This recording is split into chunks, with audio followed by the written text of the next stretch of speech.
નમસ્કાર, હું પટેલ શિવમ, ગામ સાંખે, તાલુકો જિલ્લો ખેડા, શ્રી શિવ શક્તિ ઓર્ગેનિક ફાર્મ. શિવમભાઈ આપણા ખેડૂત છે કે જે ઘણા સમયથી ટપક પિયત પદ્ધતિનો ઉપયોગ કરી રહ્યા છે.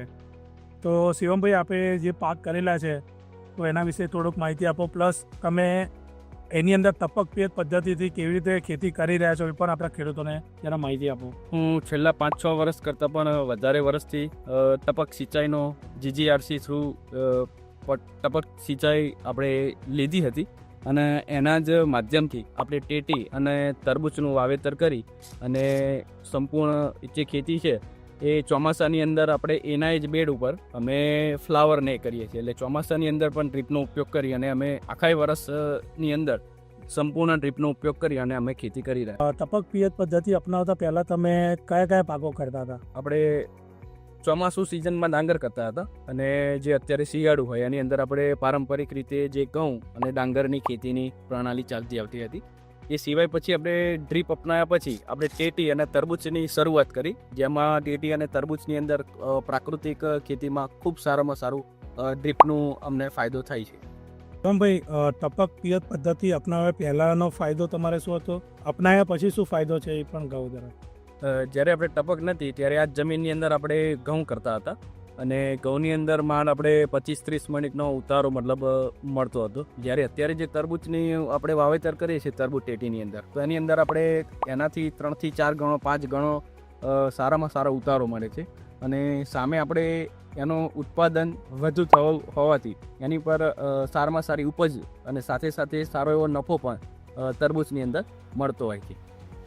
ખેડૂત મિત્રો, બીજું એક આપને માહિતી આપો કે છેલ્લા 8 વર્ષથી શિવમભાઈ પ્રાકૃતિક ખેતી કરી રહ્યા છે. તો આપણે એમની પાસેથી જાણીએ કે ટપક પિયત પદ્ધતિની અંદર રાસાયણિક ખાતર છોડી અને પ્રાકૃતિક ખાતરનો જે ઉપયોગ કરે છે તો એ કઈ રીતે કરે છે શિવમભાઈ? ટ્રીપની અંદર તરબૂચ લગાવીએ છીએ તો તરબૂચની અંદર અમે સંપૂર્ણ નવેમ્બરથી જે બેડ પ્રિપેરેશન હોય એની અંદર ઘન જીવામૃતથી શરૂઆત કરી અને એનું બેડનું નિર્માણ કરીએ છીએ. એના પછી મલ્ચિંગના ડ્રીપ પદ્ધતિ અને એના ઉપરાંત જીવામૃત, ઘન જીવામૃત, પછી ગૌકૃપામૃત, એ જે પણ આપણા ફાર્મ ઉપર બેક્ટેરિયા બનતા હોય એ બધા જ બેક્ટેરિયાનો અમે ઉપયોગ કરીએ છીએ. તદુપરાંત આપણે 10 પાણી અર્ક છે એનો છંટકાવ કરતા હોઈએ છીએ, દૂધગોળનો સ્પ્રેનો છંટકાવ કરતા હોય છે.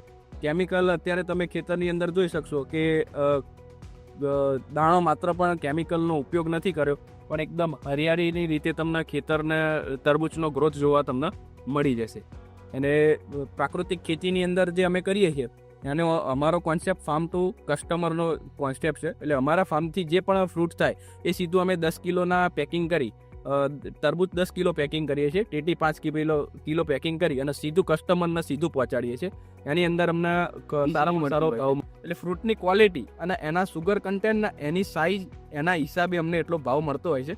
અને અમે તરબૂચની અંદર ખૂબ ધ્યાન રાખી એની સાઇઝિંગ, એના ટેસ્ટ કેવી રીતે સારામાં સારું સુગર ડેવલપ થાય એની ઉપર અમે નાની નાની ચીવટ ભરી ધ્યાનપૂર્વક કરી અને પછી એને અમે સ્પ્રે ને બધું આપતા હોઈએ છીએ અને તરબૂચને તૈયાર કરતા હોઈએ. તો શિવમભાઈ, તરબૂચનો પાક લીધા પછી બીજા કયો પાક કરી રહ્યા છો તમે? તરબૂચના પાક પછી અમે એવું આયોજન કરીએ છીએ કે આના જે મલ્ચિંગ છે એના જ બેડ ઉપર અમે આગળનો પાક એટલે કે ફૂલ ફ્લાવરની ખેતી કરીએ છીએ, જેથી ડ્રીપનો અને મલ્ચિંગનો, ઇન્સ્ટોલેશનનો અને અનઇન્સ્ટોલેશનનો બંને ખર્ચ સીધો અમને બચી જતો હોવાથી, અથવા અને સાથે સાથે જમીન આપણે પ્રાકૃતિક ખેતીની અંદર જમીનને બને એટલી ઓછી ખેડવાનું આપણને કહેવામાં આવ્યું છે. તો આની અંદર ખેડ પણ ના થાય. તો હવે આના જ બેડ ઉપર અમે ફ્લાવરના રોપીએ છીએ. હવે આને આ બેડ બનાવ્યા અમે નવેમ્બર-ડિસેમ્બર બનાવ્યા છે 2026માં. હવે આ ખેતરની અંદર 2027ની અંદર ફરી તરબૂચ વાવેતર આવશે ત્યાં સુધી આનો આ જ બેડ વપરાશે અને ખેડવાની પણ જરૂર નહીં. અને આના જ બેડ ઉપર આગળના ફ્લાવરની ખેતી કરીએ છીએ એના એ જ હોલ અને આ જ બેડ ઉપર આપણે ફ્લાવરની ખેતી કરીએ છીએ ગલગોટાની.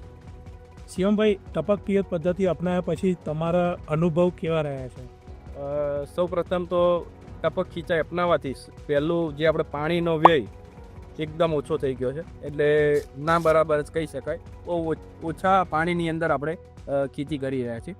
સાથે સાથે પાણીના બચાવની સાથે સાથે આપણે જેટલું જમીનની અંદર પાણી ઓછું આપીશું એટલું જમીન પણ તંદુરસ્ત થાય.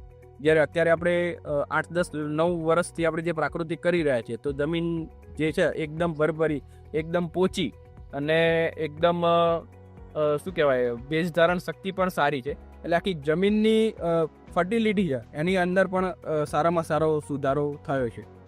ડ્રીપ હોવાથી જ્યાં પાણી માટીની અંદર જ્યાં પણ પાણીનો સંપર્ક થાય ત્યાં નિંદામણનો પ્રશ્ન થતો હોય છે. તો આપણે ડ્રીપ પારા પદ્ધતિથી કરીએ છીએ તો જે નિંદામણનો પ્રશ્ન છે એ મહદઅંશે આપણે કંટ્રોલ કરી શકીએ છીએ, એટલે કે એ મોટો ફાયદો છે. બીજી વસ્તુ કે લાઇટ બિલની અંદર પણ બહુ જ ઓછું યુઝ થતો હોવાથી લાઇટ બિલની અંદર પણ ફાયદો થાય છે. અને ત્રીજો મુદ્દો કે જે આપણે ફ્લડિંગ છૂટા પાણી પદ્ધતિ આપવાની પદ્ધતિ છે એના પાણી વારવા માટે પણ માણસની જરૂર પડતી હોય છે, લેબરની, જે અત્યારે બહુ અઘરી વિષય છે. અત્યારે આ જે આખી ડ્રીપ સિસ્ટમ છે એ માત્ર કોકના ઓન ઓફથી જ આપણે ઓપરેટ કરી શકીએ છીએ.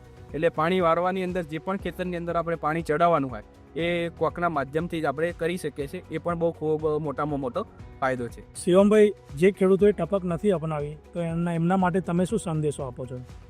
હું તો અપીલ કરીશ કે દરેક ખેડૂત મિત્રો પોતાના જમીન પ્રમાણે ટપક સિંચાઈનો ઉપયોગ કરે, જેથી પાણીનો ખૂબ ઓછો ઉપયોગથી ઓછા પાણીથી સારામાં સારી ખેતી અને સારામાં સારું ઉત્પાદન લઈ શકાશે. અને દરેક ખેડૂતે આપણે આ દિશાની અંદર પહેલ કરી અને થોડા વીઘાથી પણ શરૂઆત કરી અને ડ્રીપ અપનાવી જોઈએ.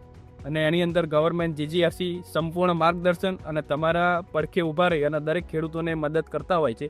તો જીજીઆરસીનો સંપર્ક કરીને તમે એની અંદરથી જાણી શકો છો કે કેટલો ખર્ચો આવે છે. પણ હું તો એટલું જ કહીશ કે દરેક ખેડૂતોએ જે આપણા પારંપરિક અમુક જે પાક કરો છો એ છોડી અને ડ્રીપની અંદરના પાકોની શરૂઆત કરો તો તમારી માટે પણ ખૂબ ફાયદાકારક નીવડશે. ખેડૂત મિત્રો, શિવમભાઈએ બહુ સારી માહિતી આપી અને સંપૂર્ણ માહિતી આપી. ટપક પિયત પદ્ધતિનો કેવી રીતે ઉપયોગ કરે છે અને એમની ખેતી જે તરબૂચ અને શક્કરટેટી કરે છે એના વિશે માહિતી હતી. તો આજની રોજ આ એક નાનકડો પ્રયાસ જે ખેડૂતોને આપણે માહિતી આપી, તો આપ સૌને જો આ વિડીયો ગમ્યો હોય તો લાઇક, શેર, સબસ્ક્રાઈબ કરો અને વધુમાં વધુ બીજા ખેડૂતોને બી શેર કરો, જેથી આ ટપક પિયત પદ્ધતિ અપનાવી અને જીજીઆરસીની સબસિડીની સહાય લઈ બધા ખેડૂતો આગળ આવે.